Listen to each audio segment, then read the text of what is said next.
ವಿಜಯಪುರ ಜಿಲ್ಲೆಯ ಮುದ್ದೇಬಿಹಾಳ ತಾಲೂಕಿನ ವಿವಿಧ ಗ್ರಾಮಗಳು ಮತ್ತು ಮುದ್ದೇಬಿಹಾಳ ಪಟ್ಟಣ ಸೇರಿದಂತೆ ಸುಮಾರು 25 ಕೋಟಿ ರು ವೆಚ್ಚದ ಕಾಮಗಾರಿಗಳಿಗೆ ಸಾಬೂನು ಮತ್ತು ಮಾರ್ಜಕ ನಿಗಮ ನಿಯಮಿತ ಅಧ್ಯಕ್ಷ ಶಾಸಕ ಅಪ್ಪಾಜಿ ಜಿಎಸ್ ನಾಡಗೌಡ ಗುದ್ದಲಿ ಪೂಜೆ ನೆರವೇರಿಸಿದರು.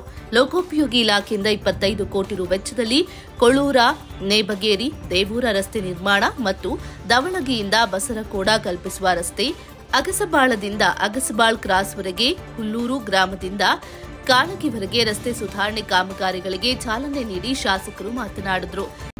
ರಸ್ತೆ ಸುಧಾರಣೆ ಕಾಮಗಾರಿಯನ್ನು 7 ಕೋಟಿ ರೂಪಾಯಿಗಳಲ್ಲಿ ತೆಗೆದುಕೊಳ್ತಾ ಇದೆ. ಗುತ್ತಿಗೆದಾರರು ಸಿಬಿಎಸ್ಕಿ ಕಿಲೋಮೀಟರ್ 4.6 ವರೆಗೂ ಉದ್ದದವರೆಗೂ ಅದು ರಿಪೇರ್ ಮತ್ತು ವೈಡ್ನಿಂಗ್. ಆ ನಂತರ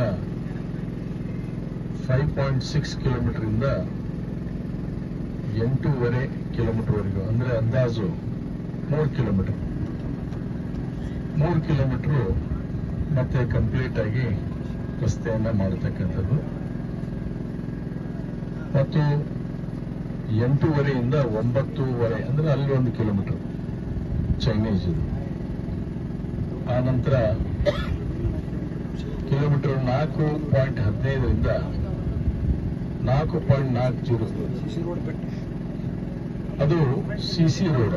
ಊರಲ್ಲಿ ನೇಬಗೇರಿ ಊರಾಗಿ ಬರುವಾಗ ನೋಡಿದಿರಿ, ಅದು ಸಿಸಿ ರೋಡ್. ಅವರಿಗೆ ನಿಮ್ಮೆಲ್ಲರ ಮುಖಾಂತರ, ನಾನು ಪತ್ರಿಕೆ ಮಾಧ್ಯಮದ ಮುಖಾಂತರ ನೇಬಗೇರಿ ಊರವರೆಲ್ಲ ಬಂದಾರ ಮತ್ತು ಕಾಂಟ್ರಾಕ್ಟರ್ ಇಲ್ಲೇ ಇದಾರ. ದಯವಿಟ್ಟು ಸಿಸಿ ರೋಡ್ ಆದ ನಂತರ ಕನಿಷ್ಠ ಪಕ್ಷ 15 ದಿವಸ ಅದರ ಮೇಲೆ ಎತ್ತಿನ ಗಾಡಿ ಆಗಲಿ ಟ್ರ್ಯಾಕ್ಟರ್ ಆಗಲಿ ಮನುಷ್ಯರನಿಗೆ 3-4 ದಿವಸದ ಮೇಲೆ ಕಾಲ್ನಡಿಗೆಯಿಂದ ಹೋಗ್ಬೋದು ಅಷ್ಟೇ. ಅವತ್ತಿಂದ ಅವತ್ತೇ ದಯವಿಟ್ಟು ನಡಿಬೇಡಿ. ಅದನ್ನ ಸ್ಟ್ರಿಕ್ಟ್ ಆಗಿ ನೀವು ಅಬ್ಸರ್ವ್ ಮಾಡಿ. ಇಲ್ಲ ಅರ್ಧ ಮೊದಲು ಮಾಡಿ, ಅರ್ಧ ಹಿಂದೆ ಹಾಫ್ ಮಾಡ್ರಿ, ಹಾಫ್ ಲೆಂತ್ ಮಾಡಿ, ಹಾಫ್ ಅರ್ಧ ಮಾಡ್ರಿ. ಮಾಡಿದ್ರು ಕೂಡ ಇಲ್ಲಿ ಹಾಫ್ ಮಾಡಿದ್ರ ಮೇಲೆ 15 ದಿವಸದವರೆಗೆ ಯಾರು ಓಡಾಡಬಹುದು. ನೀವು ಅದ್ರ ಮೇಲೆ ಓಡಾಡಿದ್ರಿ ಅಥವಾ ಇದನ್ನ ಮಾಡಿದ್ರಿ, ಗಾಡಿ ಅನ್ಕಿ 20 ದಿವಸದವರೆಗೂ ಅದ್ರ ಮೇಲೆ ಹೋಗ್ಬಾರ್ದು. ಹೋಯ್ತು ಅಂದ್ರೆ ನೀವು ಏನ್ ಸಿಸಿ ರೋಡ್ ಮಾಡಿದ್ರು ಹಾಳಾಗ್ತವೆ. ಅದಕ್ಕೆ ಅಷ್ಟೊಂದು ಪಾಲನೆ ಮಾಡಬೇಕು ಅಂತ ಕೇಳ್ಕೊತೀನಿ. ಅದೇ ಪ್ರಕಾರವಾಗಿ ಅವ್ರಿಗೆ ಟೋಟಲ್ ಏನಪ್ಪಾ ಅಂತಂದ್ರೆ ವಿಡ್ತ್ ಏನಿದೆ, ರೋಡ್ ವಿಡ್ತ್.